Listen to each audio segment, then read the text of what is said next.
Bible Worm, reading the Bible with Bible Worm.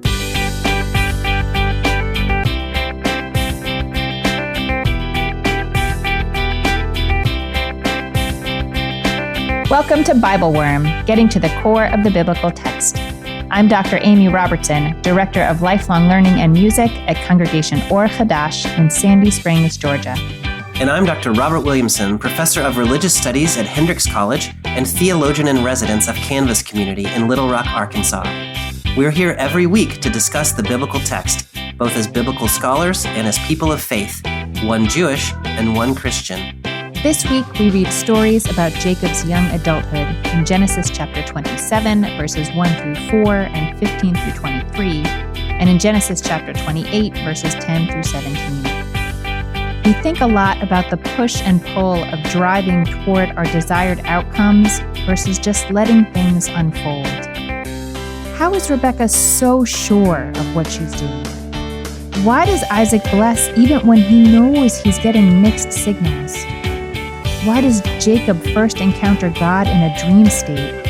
And if he'd fallen asleep somewhere else, would God have met him there too? Thanks for being with us.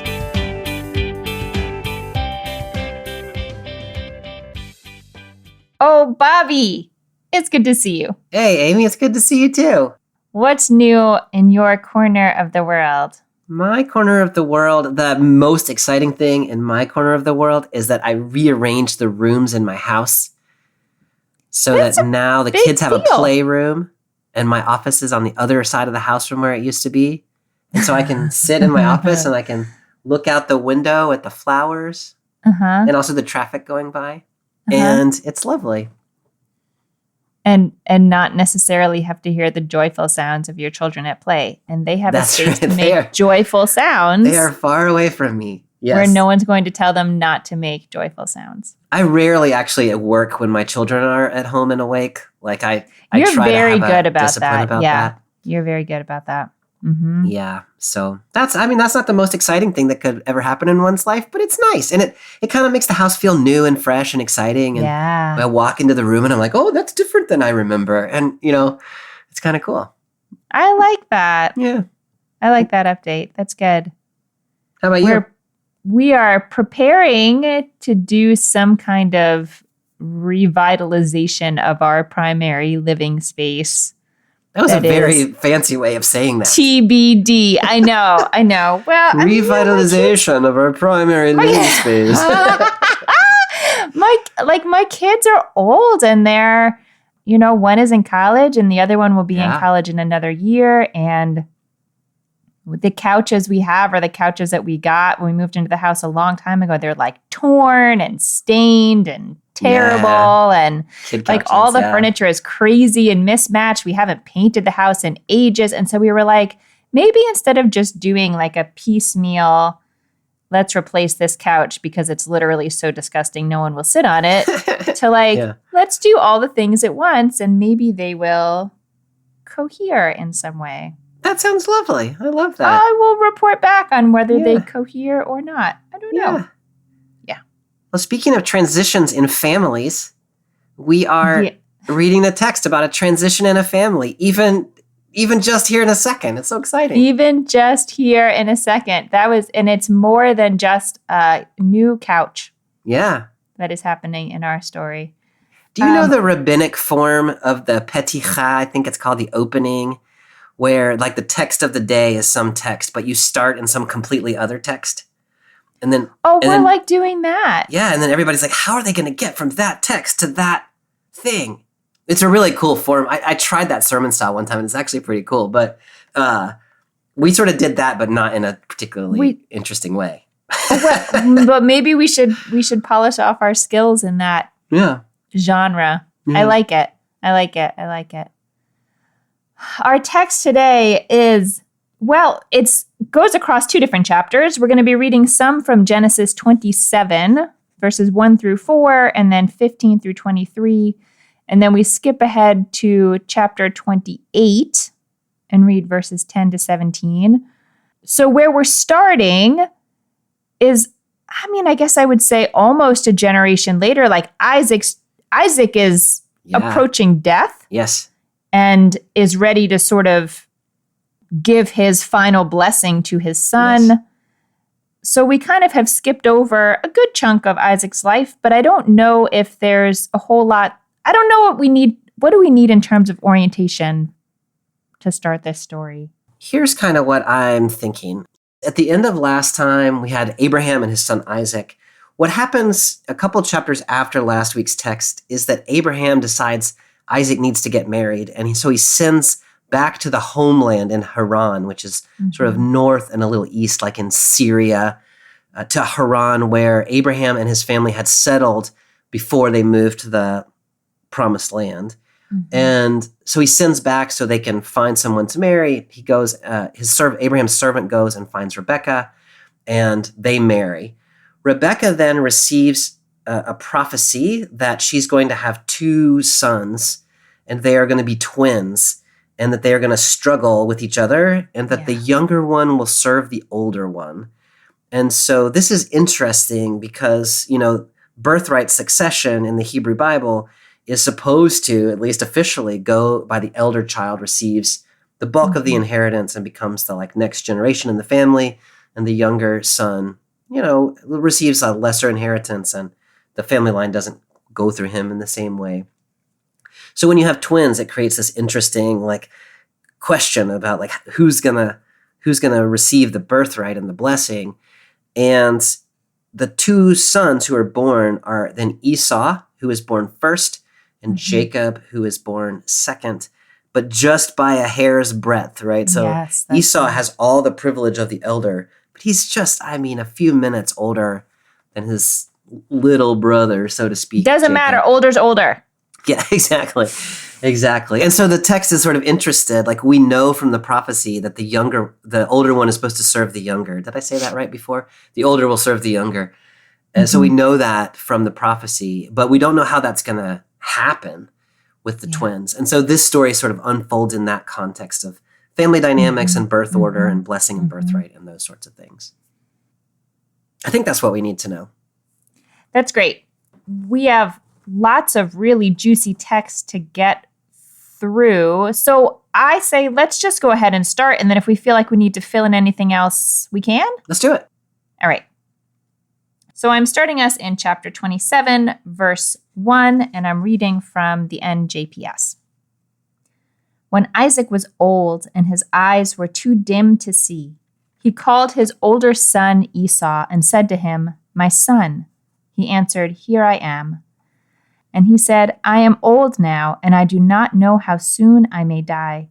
Take your gear, your quiver, and your bow, and go out into the open and hunt me some game. Then prepare a dish for me such as I like, and bring it to me to eat, so that I may give you my innermost blessing before I die." I like that language, innermost blessing. I had not heard that translated that way before. Yeah, I like it in English, and I also don't know if I feel like it really captures the Hebrew. So we'll. Oh, interesting. Yeah, we'll get to that. We'll get to that in a little bit. I think I want to ask you first about just that the setting for this story being that Isaac is old and his eyes are too dim to see. Yes.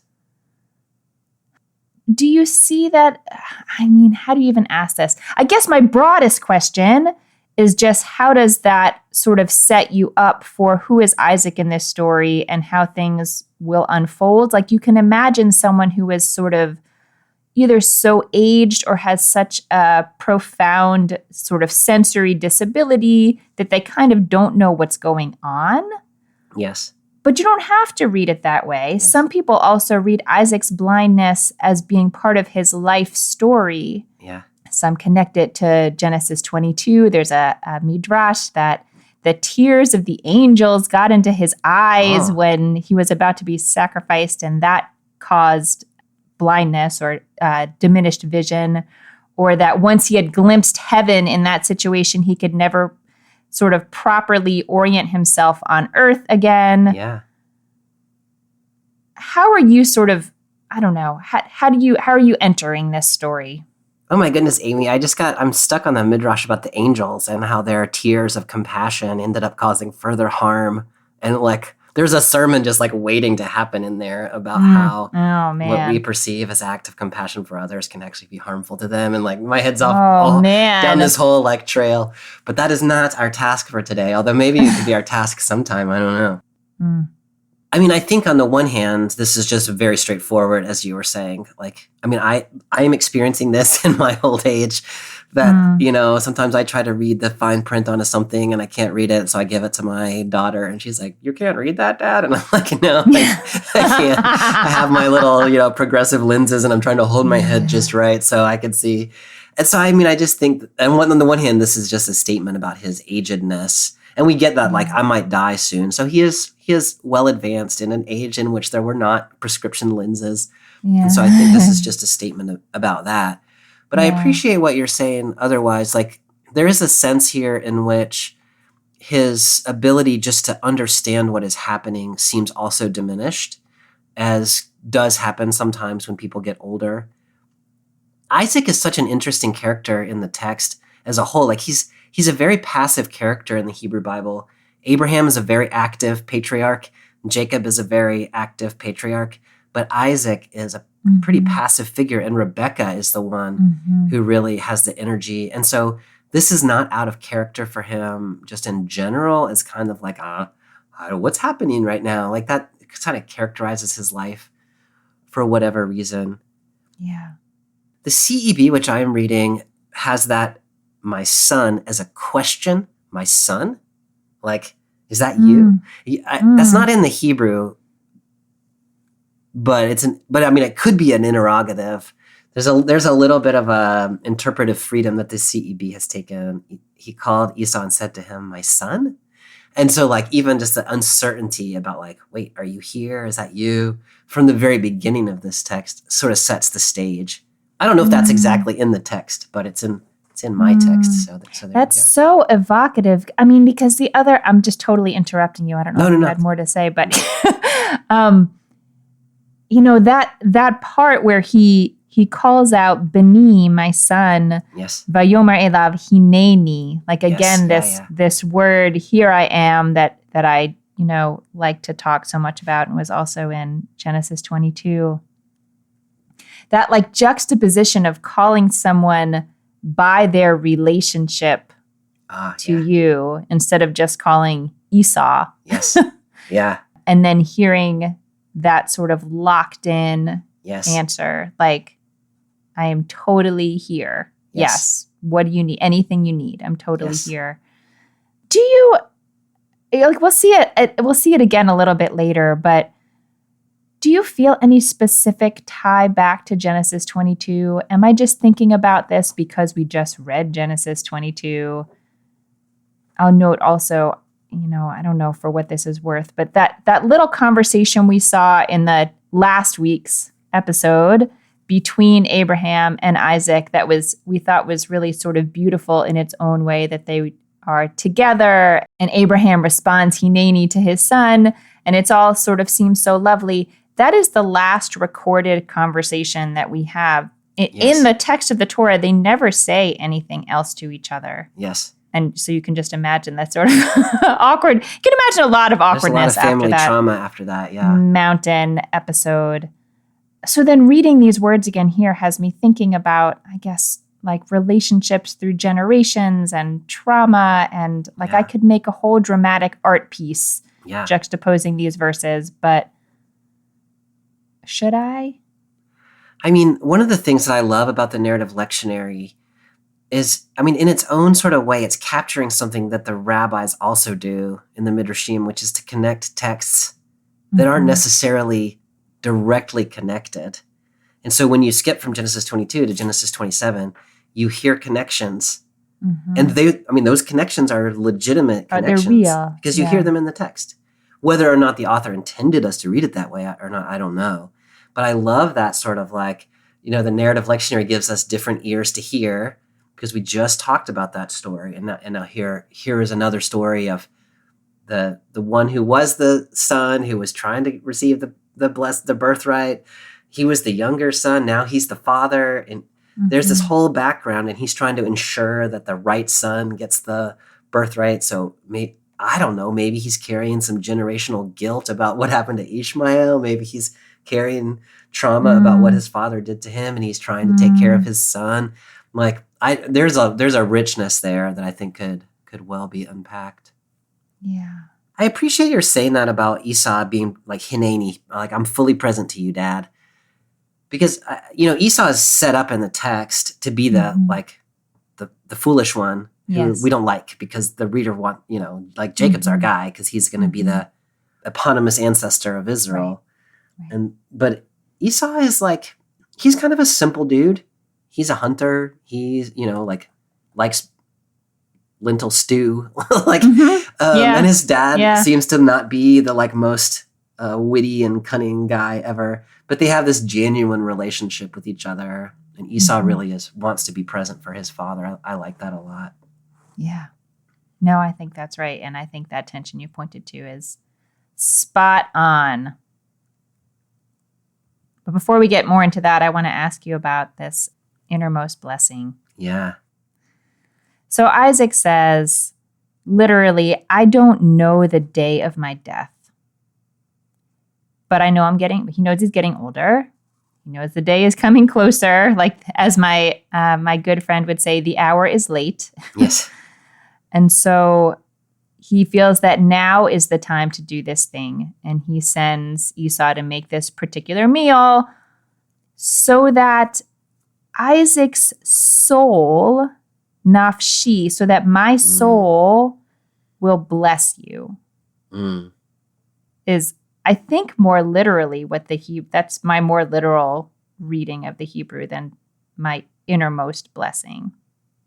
Yeah, I mean, that word nefesh, that is so hard to know how to translate that, because soul communicates a whole bunch of stuff at least in a Christian audience that can be complex. But so it's like my innermost being, like my life force, like the very essence of me. Yeah, yeah. And I think that's what the JPS is trying to capture. But I think what you're saying is maybe maybe a more insightful way. It's also some kind of inflection in there. No, I really appreciate that point, because when we say soul now, we have a whole other set of associations with that word. But yes, okay, so like my life force, my... The CEB just translated, then I can bless you. And that loses it, right? Like, this is not just a blessing. Like, this is like a blessing. Blessing. Yeah. I mean, I think what's like tickling me at the moment is that it reads to me like not just that Isaac is sort of intellectually prepared and would like to have a nice meal and feel at ease so he can do this thing he has decided to do. It's true that he has decided to do it, but it feels to me like he is trying to sort of set something in motion. Almost, I'm always going into this metaphysical or ritualized realm, but he's trying to like open up a space where something bigger than that can happen. Yeah. That it's not just he's planned these words and he's going to say these words to his son. Right. That he's almost like calling upon the ancestors, except he's calling upon his own innermost being to like wake up, like rise up and give this blessing at this moment. I love that, Amy. It's not just like throwing a dinner party to like commemorate the occasion. It's more like the meals that you share with families at like holidays that like have a certain resonance about them because they connect you back through the ages, and like there's just a depth to it. And Esau is a hunter and he loves to hunt, and Isaac loves to receive what Esau has hunted. So it's like, it's personal, it's familial, it has a long history. It's like the essence of their family. So he can give this blessing from the essence of himself. Yeah. I love that. This is the opening section that the text gives us. Is there anything else from here that you would like to pull out? The only other thing I think that we should probably say, and you might be able to say this better, is that in the world of the Hebrew Bible, a father has one primo blessing to give. And this seems to be in this text, if you read the text in its fullness, that once that blessing has been given, like it is passing along the sort of family tradition, lineage, like for the future to whoever receives that blessing. And then the Father has other blessings, but they're not like that same effectiveness of a blessing. And so the blessing is not just like, oh, I bless you and I can bless my other kids and like it's all the same. But like this is sort of a once in a lifetime, once in a generation kind of blessing to be passed along. No, I think that, yes, that's right. And I think in some ways that's what I was trying to gesture towards when I was saying like, this is not just, I have some nice words to say to you. Yeah. It's like something, I'm going to set something in motion that has real like ramifications in the universe. Yes. And I can't, because we're not going to read the very end of this story, but when things go differently, we can read it as moderns and say, why doesn't Isaac just give another blessing? Yeah. But that's just not how it worked. It's going to set some things in motion and it can only be done once. Yeah. Hi, everyone, and welcome to the new season of Bible Worm. We're so glad you've joined us. As a gift to you, for the month of September, Amy and I are offering every Bible Worm listener a chance to join our Patreon community for free for 1 month with no automatic renewals and no obligation to continue.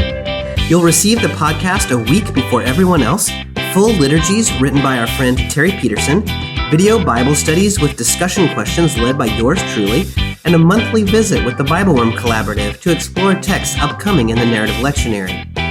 If you've ever wanted to try our Patreon, or if you're just hearing about it for the first time, here's your chance. To join the Bible Worm Patreon for free, just look for the gift link on our Facebook page, in the Narrative Lectionary Facebook group, or in the description of this episode on your podcast application or at BibleWormPodcast.com. Join anytime between now and the end of September to receive your 1 month free.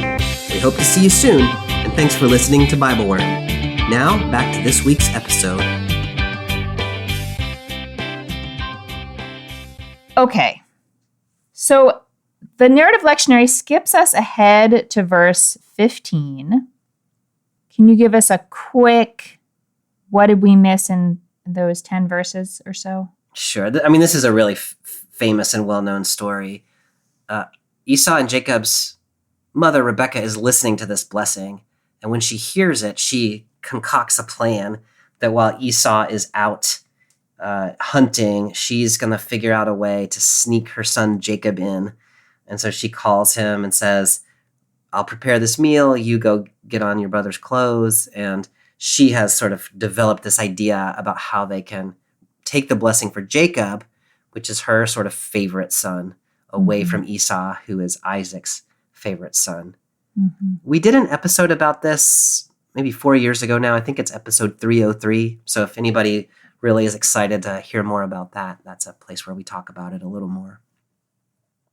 All right, so I'm going to pick us up then in verse 15. Rebekah then took the best clothes of her older son Esau, which were there in the house, and had her younger son Jacob put them on. And she covered his hands and the hairless part of his neck with the skins of the kids. That's goats, not like human kids. Thank you for that clarification. Amy's footnote. Then she put in the hands of her son Jacob the dish and the bread that she had prepared. He went to his father and said, Father, and he said, Yes, which of my sons are you? Jacob said to his father, I am Esau, your firstborn. I have done as you told me. Pray, sit up and eat of my game, that you may give me your innermost blessing. Isaac said to his son, How did you succeed so quickly, my son? And he said, Because the Lord your God granted me good fortune. Isaac said to Jacob, Come closer that I may feel you, my son, whether you are really my son Esau or not. So Jacob drew close to his father Isaac, who felt him and wondered. The voice is the voice of Jacob, yet the hands are the hands of Esau. He did not recognize him because his hands were hairy like those of his brother Esau, and so he blessed him. It always reads almost like Little Red Riding Hood to me. I was thinking the same My, thing. what big ears you have. But then in the end, it doesn't quite get there. Yeah. I was thinking the same thing. Oh my goodness. Okay, Bobby, in this initial part of the story, when Rebecca is still really on the scene, Yeah. it is hard to overstate how active she is in this. Oh and my I even goodness. feel like the English almost doesn't do it justice. Yeah. And she is so active in the English. Maybe it's because, in Hebrew, it's less common to see the feminine verbal forms and feminine possessive suffixes. And so in the Hebrew, it's just so Yeah. clear Yeah. that everything, that all these things belong to Rebecca. This is her son, and this is her house, and this is her, and yeah. she is the one who is active in all of this. Maybe most notably, it says, in the English, it says she had her younger son, Jacob, put them on, like put on the clothes of Esau. And in Hebrew, it says she dressed Jacob, her son, the small one. Oh, wow. Like it just is so, like you picture him as like this, Yeah. all of a sudden this man Yeah. is like her small son again, and Yeah, she's like pulling his dressing pants him up, in the outfit, like the, Yeah. monotone sweatpants, sweatshirt outfit that she picked out for him to wear to school. It's like I do with my 3-year-old every morning. Yeah. I know. I love that. I know I was saying that a minute ago that Isaac is a very passive character and Rebecca is a very active one. And this is like a key moment there. Yeah. Yeah. I mean, it's so interesting. Like she's really driving the bus about what's going to happen in the future generations. And Jacob actually objects twice in that little bit we didn't read. Yes. He says, wait, but Esau's hairy and I'm smooth. And so we see that being solved. And he says, what if he figures it out and he curses me instead of blesses me? And she says, I'll take the curse. And so like, not only do we have the female character in this text, like moving the action, but we have the male character in this text saying like, oh, no, I'm scared. Like, no, I don't want to do it. And so she's making it happen. Maybe to fulfill this prophecy that she had when she was pregnant. Yeah, like maybe so. If it's going to turn out to be true that the older one will serve the younger, like it's kind of now or never, right? And so she steps into action. Yeah, I mean, it's, as you were saying, Jacob winds up being the ancestor of the people Israel. Like, he's the one that we're going to move through. And so there's, I at least as a modern person feel like some tension around this moment. Yes. And also it's his mom who's who's kind of driving the train here. And it had me thinking back to like the story of right after Isaac's mother, Sarah, died. And Isaac is just sort of, I don't know, like wandering around in the fields. Like you can imagine he has a complicated relationship to his father now. And when Rebecca first shows up on the scene, brought by Abraham's servant, it's just like Isaac just sort of attaches to her. And like she becomes sort of like the lifeboat. And as you were saying, like sort of the more active person in the couple, more in the lineage of Abraham in some ways. But it still is, it's hard to read. It's hard to read that deception seemed like the only way to go here for her. The deception is troubling to me too. And also when you set it in the context of like a patriarchal world in which a woman has no real power, and a system of oldest son inheriting in which a younger son has no real power, then here you have these two characters, Rebecca being in the lead, who are, using manipulation to take something that, in societal terms, it doesn't belong to them. But like, she's a brilliant woman who is like a strong family leader. And so, the fact that it's not available to her is kind of like societally is also troubling. And so that she takes it, so it's an ambivalent situation in which you can see the good and the bad and the complex. I appreciate that so much, Bobby, because, as a modern person, it's so easy to just sort of forget about all of that context. But like, we could also ask the question, like, why does Isaac have a blessing to give and Rebecca doesn't have a blessing to give? And why don't Isaac and Rebecca decide together how this is going to work or give a blessing together? And so, like, what are the tools that are really available to a person who's been like pressed out of the power structures as they are? Yeah. And on top of that, it's not just that this is what she seems to want, although she does seem to want it, but it's also what God has told her is going to happen. And so she's like making it, manifesting it in the world. No, I think all of that is right. And I want to add the one additional twist that I feel like makes it a little more painful for me, which is like there's deception, and also Isaac is aging and can't see, and like he has a different set of vulnerabilities. Yeah.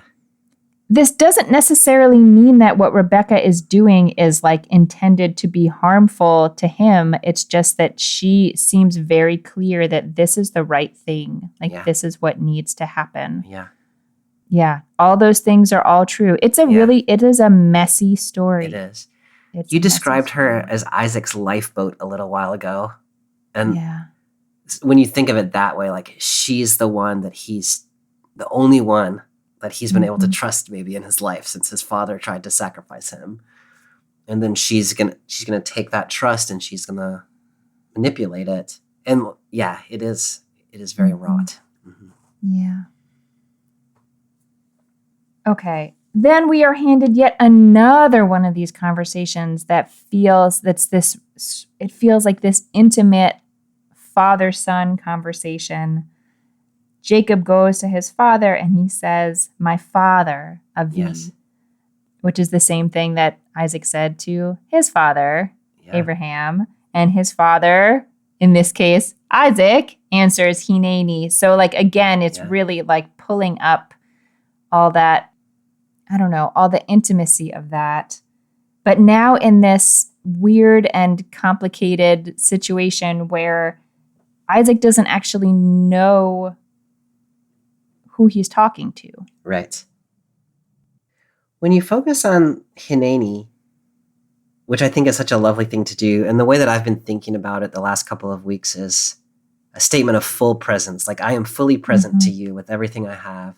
Mm-hmm. And here, Esau has said that he's present to Isaac, but Jacob never says it. That's right. Jacob never says it. And so it's just such an interesting little dynamic in which... That's right. Like, Esau says it, and Isaac says it, not knowing yet which son he is talking to. They haven't even gotten to that question. Right. So I'm present to my son, whichever son it is. Whoever you are, yes. But Jacob doesn't say it, and we could argue can't say it because he is not fully present. Yeah. Mm-hmm. The way this story is told, I mean, I think it's supposed to be like Little Red Riding Hood. Like, it's supposed to be entertaining and kind of... Yeah. But you're just like, Isaac, man, you know what is happening. You just can't, like, I don't know if he can't put the pieces together or he's like, they would not do this to me. But he says all the right things. Like, your voice doesn't sound right. Like, let me feel your skin. Like, you really don't seem like yourself. How did you get the game so quickly? Like, he knows. But he can't, and I can't ever quite decide whether he's just like, this is a statement about his dimness, that he can't put it together, or if it's this sort of like, this is outside the realm of what is imaginable to him. He just can't believe that they would do this to him. And so I don't know. Do you have a thought about like why he doesn't? Maybe that's an unknowable and unanswerable question. I mean, I think it is unknowable, but I also think it's so like real and evocative. Like, he recognizes clearly that he is getting two different signals. Yes. You know, what this person is saying in the first hand, but then he's like, but you couldn't have hunted that quickly. Yeah. And then there's also like the sound of the voice versus like the feel, the texture of the skin. And I think the question of why he blesses anyway. Yeah. I mean, I think we have to ask that. Like, did there are a lot of readers who I think would say, there's no way that Isaac didn't know. Did he just trust that this was the thing that needed to happen? Like, this is the boy who followed his son up the mountain when his father said, don't worry about the fact that there's no ram to sacrifice. Like, is this just part of Isaac's personality that he's like, okay. Like, yeah, he's very trusting, isn't he? Yeah. Trusting or willing to hold, not knowing. And yeah. I had not made that connection, like in that story too. Like, he kind of knows, like, I've got the wood, you've got the knife, there's not a sheep. He kind of knows what's happening. But he doesn't try to change the course of things, right? Like, he knows what's happening and he lets it happen. Yeah. And I guess that's the best I can see of what's happening here. He knows what is happening. I have not put it to myself that way before. I've always read this text as he just can't quite connect the dots. But I love the way you're reading it as he connects the dots, and yet he's going to press ahead because that's just his nature. I don't quite know what to do with that, but I kind of like the I don't quite know what to do challenge. With it either. Yeah. In particular, because it's one thing to sort of follow your father up the mountain, and then, like, if I want to try to make the case that this blessing is like he needs to get into some kind of special state, like they're building this whole ritual, he's trying to put his body at ease and in this like satisfied way so that he can like fully be present to do this blessing. Like, it's hard to believe that he can do that now while he seems to have this question in his mind. Yeah. But he does. Amy, the other thing I noticed when you were reading is that in verse 20, when Isaac is explaining how he found the game so quickly, he says, the Lord your God led me right to it. So he's acknowledging God, but not claiming any particular connection. I think this might come back to us a little later in this next text that we read. I think that will come right back to us in the next text we read. So I'm glad you drew that out. Shall we move on to that text? Yeah, if you continue on in chapter 27, then Esau shows up, and then Isaac figures out what has happened, and the CEB, he was so shocked that he trembled violently. Like, there is this just emotional response from Isaac, and then Esau cries out in agony and weeps bitterly. Like, this thing that Jacob has done creates this really just visceral response in Isaac and Esau. So it's not without consequences is all. No, it is for sure not without consequences. And I'm glad you pointed to that in particular, because not only to Esau's cry out, but to Isaac being seized with trembling. Yeah. Because I think it does. I think that puts a little bit of a question mark after my suggestion that like maybe he knows, but he's going along with it. I guess there are levels of knowing. Yeah.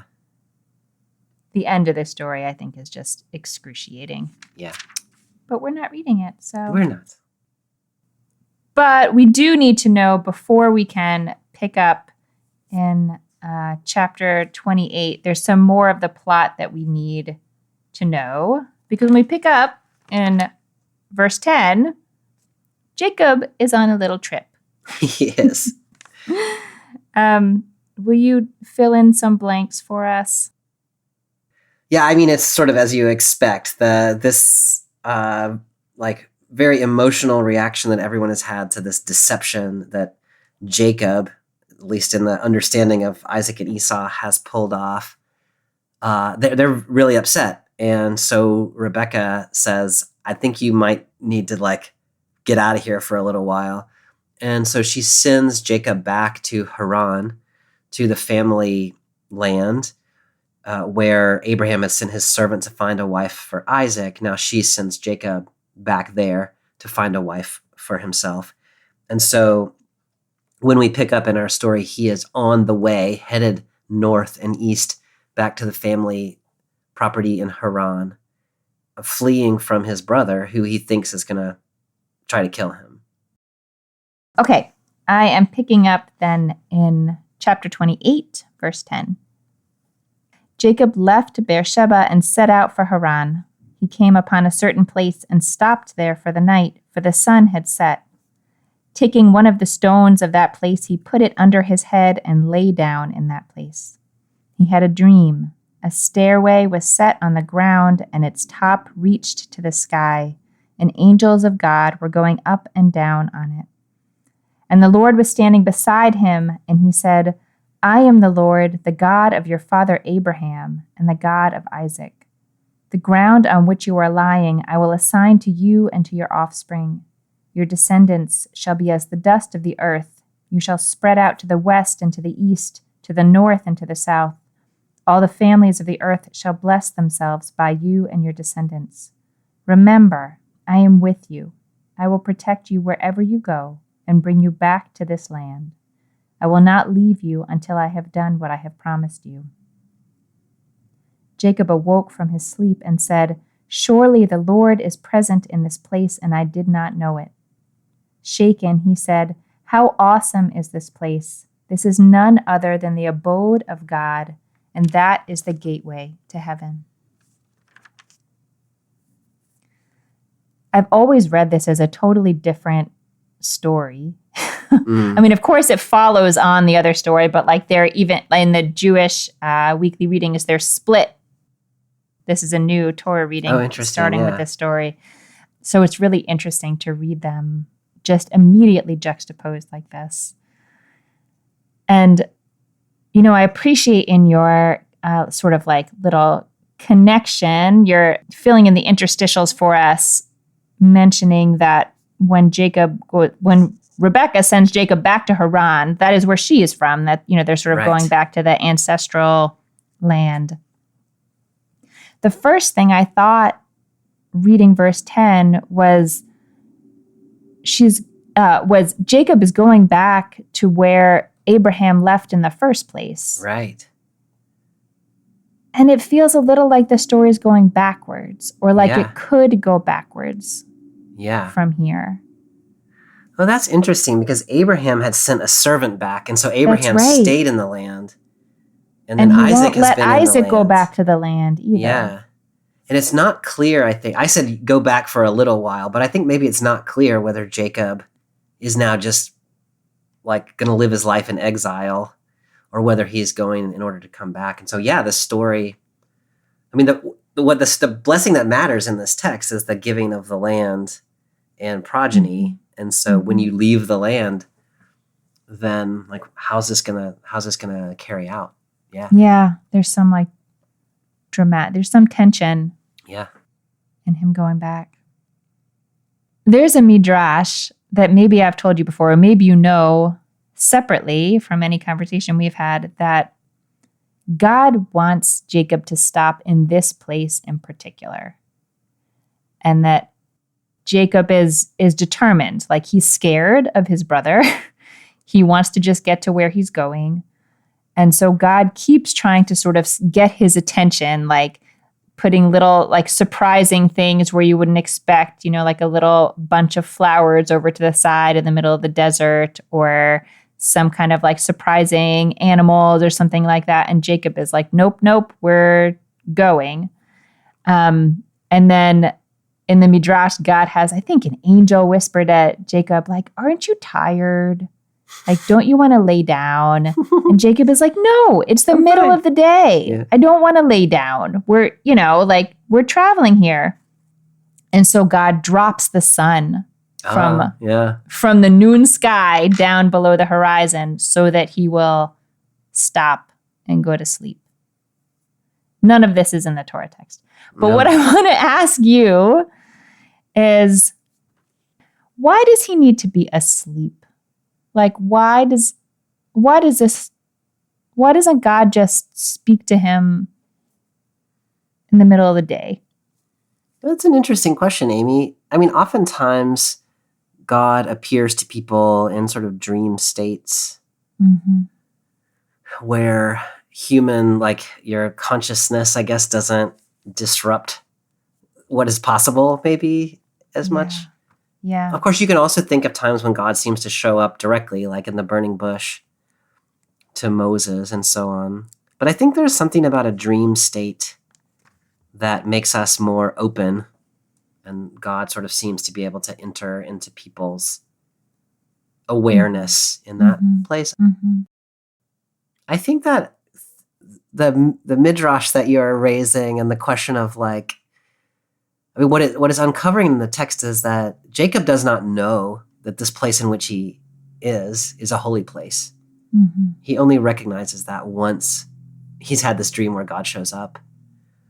And so I just think that's so important. Like it is possible to be in a holy place when you think you're just out in the middle of nowhere. You have no idea.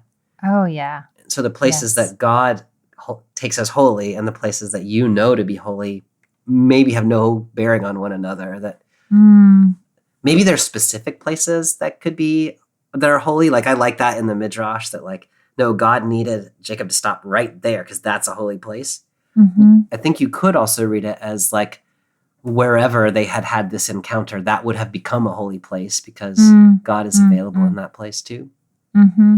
I love that you moved into that conversation because I was thinking like, I know we've had this conversation in terms of like the temple being in a set location versus the tabernacle that moved around, and how comfortable we are or you are thinking about a specific place having a holiness quality to it versus whether this is a story that we should sort of universalize. Yeah. That God is where you don't expect God to be.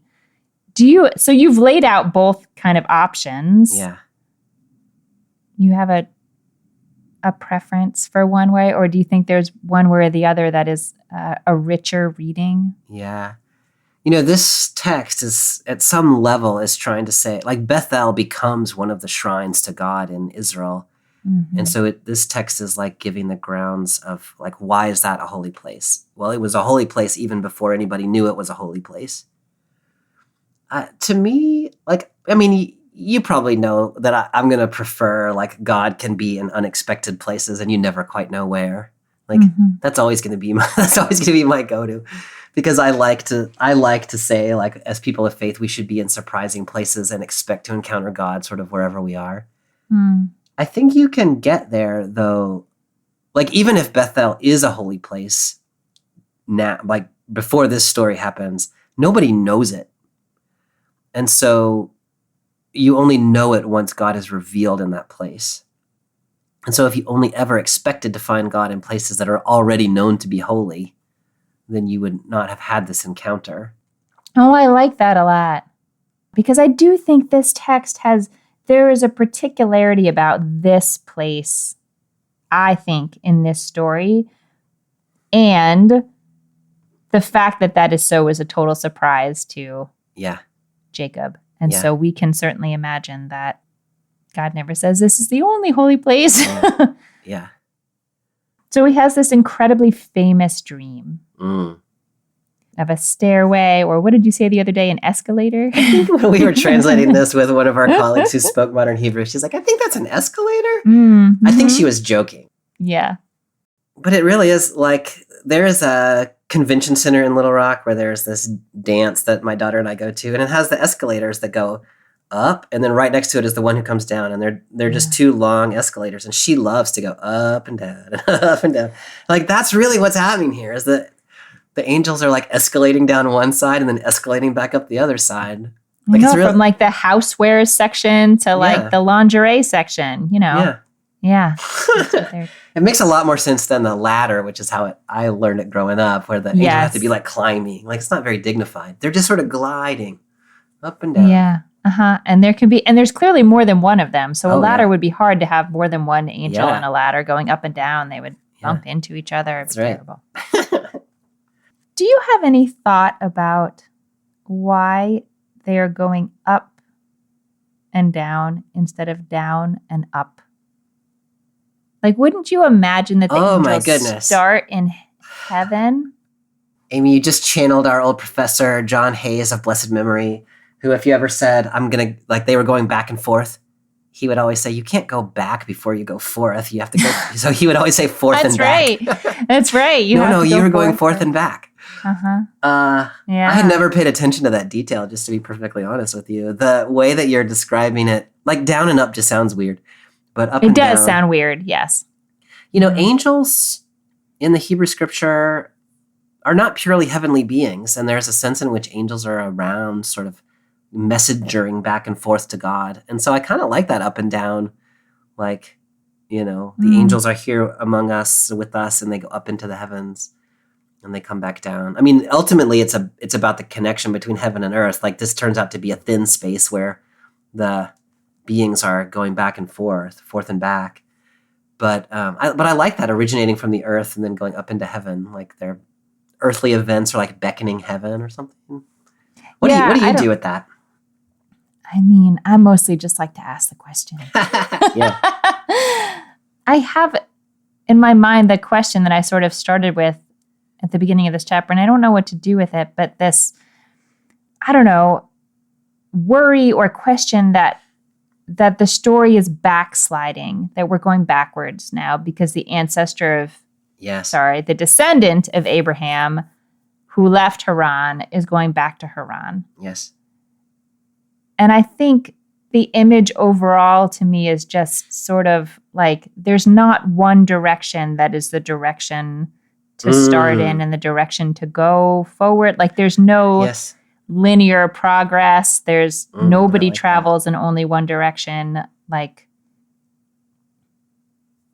and so maybe to say the angels are starting on earth is that's just where there's, I don't know, you just start where you are. I don't have a great answer to the question, but I think if it were the other way, I wouldn't have paused to think that much about it. Yes. There is an interesting, provocative thought from a rabbi from the 20th century named Mordecai Kaplan that because he is that sort of, you have different angels that you need with you in different kinds of spaces and experiences. And Jacob is really crossing like a threshold now. He's leaving this sort of land that Abraham was brought to and going back to Haran, and he's leaving his family, like this sort of a threshold moment. And so it's sort of like a changing of the shift. Like you need a different set of angels I like that. for this chapter. So like the last shift is going back, and you're getting the angels for this particular moment, which I think is nice also. I like that a lot. Yeah. You pointed out when we were in our last reading that Jacob says, the Lord your God to his father. And Jacob had not had any kind of direct encounter like this. Yes. He's a young man who's away from home for the first time. He's in danger. He's running for his life. And then to have the Lord was standing beside him and said, I am the Lord, the God of your father. I mean, that is quite a first encounter. Yeah. With God. I mean, really different than Abraham's first encounter. Certainly different than Isaac's. I like that, Amy, because, I sort of think of Moses' encounter with God as like the quintessential one. But this is even more, I mean, this is in a dream state, but still, this is like God standing there, not like flaming bush that talks, And so like this is really a very profound experience of the divine. Why do you think God identifies God's self first as the God of Abraham, your father, and then adds in the God of Isaac afterwards? Yeah, I mean, I think, so the blessing that God gives here is the blessing that really matters, right? I will give you and your descendants the land. Your descendants will be like the dust of the earth. And so this is the blessing that God gave Abraham back in Genesis 12 and reiterated in 15 and 17. And so like I'm the God of that blessing. I'm the God who blessed Abraham. I'm the God who blessed Isaac. And I am now the God who is also going to bless you. I think that's the connection, to say the family has a lineage, the blessing has a lineage. It's interesting because, Isaac conveyed the blessing in the previous chapter, but this is the real blessing. And so it's sort of been left to God. And Isaac says it earlier in 28, like, when you go, God will bless you. But Isaac could not convey that blessing. That blessing had to be conveyed by God. So I think that's why the Abraham, Isaac bit. And now God says, and now I'm going to be your God. Like, so I'm going to add you to that list. No, that makes so much sense to me, Bobby. And I'm thinking now, I'm only just realizing this now, that when we talk about the blessings of our sort of lineage within the Jewish community, we always do it in that order, Abraham, Isaac, and Jacob. Like you always go back to the beginning. It just feels so stark here because we're so close. Right. Yeah. Because we're so close. Yeah. It's like the God of your granddad and your dad. Yeah. Yeah. No, that's right. God puts a lot on the table right here. Right? Yeah. Like, here's the blessing. Here's the land. Here's the descendants. I will protect you wherever you go. I'll bring you back. So now we know, like, he's not just wandering off to Haran, but God's going to bring him back. I will not leave you until I've accomplished all of this. So God is just like committed. I mean, God is like fully into this relationship now. Yeah. Yeah, you're right. Leaves nothing on the table. And includes amongst all of this, like really, like, I don't know, fairly concrete promises to Jacob in particular and Jacob's lineage. All the families of the earth shall bless themselves by you and your descendants. Yes. And so again, like we are in this very particular, we are in a particular place with a particular lineage. And then there is like the broadest statement sort of within that. Yes. That you always speak so beautifully about. Can you just say what's coming to mind right now about the relationship between that, the specificity and the everybody? I mean, this language is picked up, of course, from the original blessing in Genesis 12. All the families of the earth will be blessed in you. And so, like, what's so important about that is it would be possible to think of God selecting one family as God selecting a family over and above all the other families of the earth. And so what it means to be chosen is to be the object of God's commitment. But from the very beginning in Genesis 12 and reiterated here, it is always, I am choosing you so that the blessing can be extended to all of the earth. Yeah. And so it's a blessing on behalf of others, not a blessing over and against others. Yeah. And I think we, all of us who consider ourselves to be in some way in the line of this blessing sometimes have a tendency to forget that, like that it was always intended to be bigger than just the one family. Yeah. Yeah, I had this image in my mind, 2 images actually when you were talking, but I think the second one might be better than the first, but it's sort of like Jacob's lineage as being blessed and also like a channel. Yes. And then, I don't know, a channel, that got a little complicated in my head. So then I was like thinking of like a tuning fork that sort of like vibrates with the blessing of God, but then anything else that's near it will also start vibrating. And, like that it can, the fact that you are blessed means that others can be blessed. That's such a beautiful image. What it brought to my mind, have you seen this video of like, there's a camera and it's like on a very small child, like, I don't know, she's eating. So maybe she's like a year-old or something. And her mother is behind her and her mother starts dancing. And then like at the beginning of the video, the baby's just sitting there like, nom, nom. And then by the end, the baby's all like, woohoo, like dancing too. And it's like how like your energy like affects the energy of everything around you. Like that's the image. Like God starts dancing and then Abraham starts dancing. Yeah. The whole earth starts dancing. I love that. That's beautiful. So Jacob wakes up from his sleep. Yes. And the first thing it says is that, well, no, it's not the first. It says he wakes from his sleep. He says, surely the Lord is present in this place and I didn't know it. And he was afraid. Yeah. Or he was in awe. Yeah. Or my translation has shaken. And I think I just want to sort of draw that out because this is in this moment for Jacob where it's just like he was already afraid. Yeah. I guess why he's on this trip. Now he's afraid in a whole different way. Yeah. Yeah. And it's almost like sometimes you need something that's what awe is, I guess. It's like Yeah. this awareness of something more powerful. And now it's something more powerful even than the thing that he was afraid of before. The CEB has, he was terrified and thought, this sacred place is awesome. Which I just think that's awesome. Like, I get what they mean, but that's sort of funny. That's awesome, great. dude. Yeah. That's the greatest. It's none other than God's house and the entrance to heaven. Like, I've been sleeping on the doorsteps of heaven and I didn't realize that's where I was.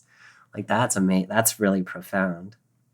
Bobby, I feel like I would want to not leave. Yeah. Like, doesn't it seem like you're safe? Like you're on the base, Yeah. like you're at the gateway to Yeah. heaven. God has spoken to you in this place. I don't know how one gets up and goes from that. But Jacob does. I mean, gets up early in the morning and blesses the place, and then he marks the he's off. spot. Yeah. He makes it, not an altar, but like some ritual site, and Yes. he moves on. We have covered a lot of ground in the story of Jacob's life. What's feeling big to you right now?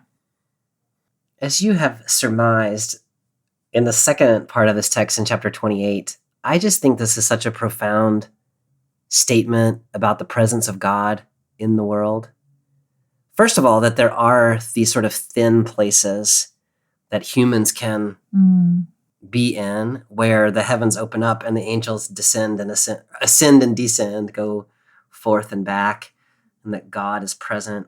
Just the existence of that sort of like, there is a thinness between the godly realm and the human realm that can be passed through. Like that is profound to me. That Jacob is in one of those places and doesn't know it beforehand is really amazing to me. That any place where you find yourself could be a thin space. It could be a holy space. But you won't know it until God reveals God's self to you in that space. And I don't know whether to think about that as there's like 50 holy spaces in the world and everyone who goes there like has this experience, or whether you want to think about it as God encounters each person in holy spaces that they don't realize are holy until they encounter God there. Like that's a little more mealy, but also to me like a little more, I don't know, accessible to me. Like not just like, it's not like a game of like Pokemon or whatever where you're trying to stumble on the right spot, but like, God will encounter you when you're in that place. I like that a lot. The other piece that I appreciate you bringing out is this is at a moment of supreme uncertainty. Jacob seems to be sort of running away from the promised land. He's afraid for his life. And as it turns out, God meets him in that very moment and says, no, like this is part of a bigger plan and I'm going to see that plan through and I'm going to be with you and protect you until it's complete. And so this moment that you experience maybe as terrifying it's a holy moment and God's presence is promised. And so I think for me, this idea that, if Jacob had just stayed home, he would not have had this encounter. So there's something about being in the places where God can encounter you. There's something there about in the moments where we feel uncertain or not sure where the story's headed, but we do the next thing and God is present in those places. To be open to the possibility of encountering the holy in places where you are. I think Jacob maybe had never been in this particular place before. And so there's a beckoning to be in places that are unfamiliar to us. And sometimes the thin places are outside of our everyday. I just think there's such richness in that possibility of the thin space where God can encounter us in places that are unknown to us. I don't quite know where to take that, but I think there's a richness there that's worth exploring.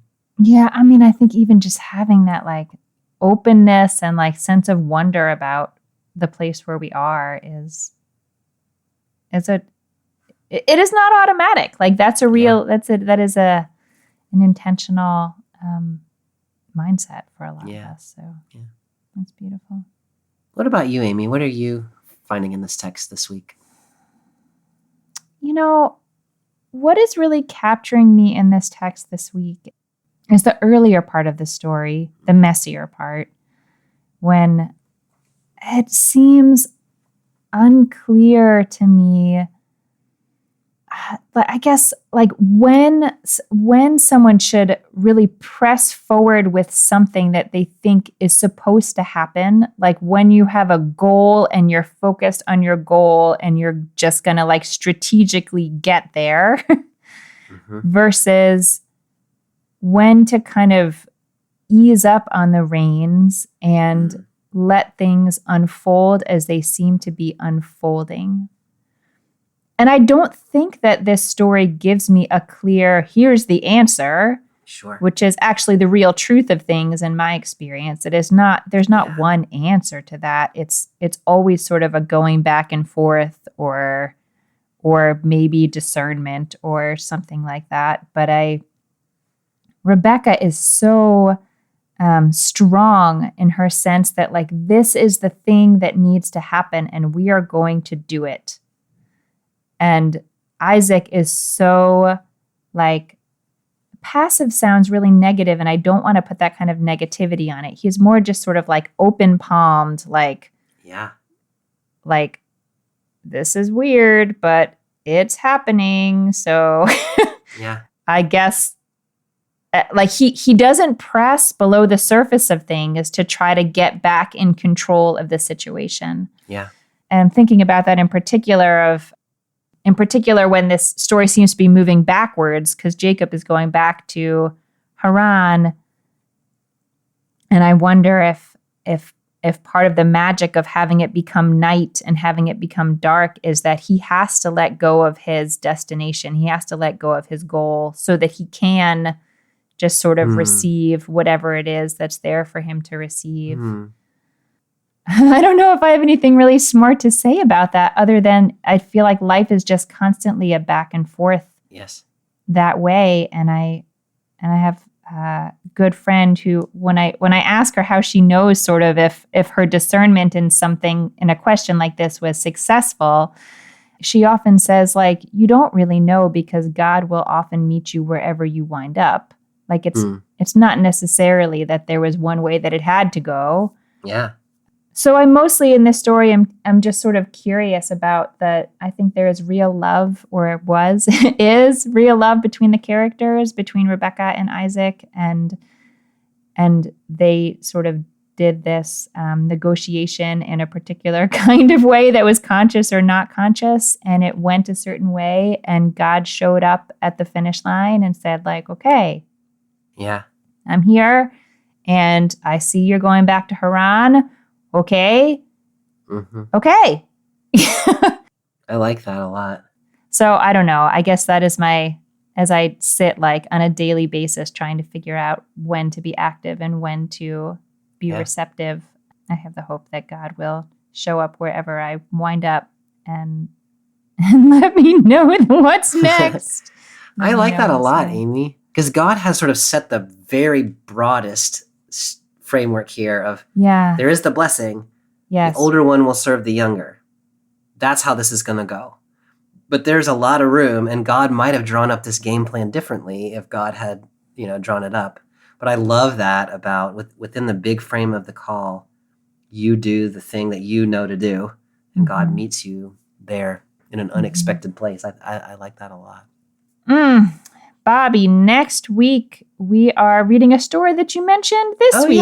When Moses and the burning bush. We're going to read just a little bit from Exodus chapter 2, and then more from chapter 3 and chapter 4. We'll learn God's name. There's exciting things afoot.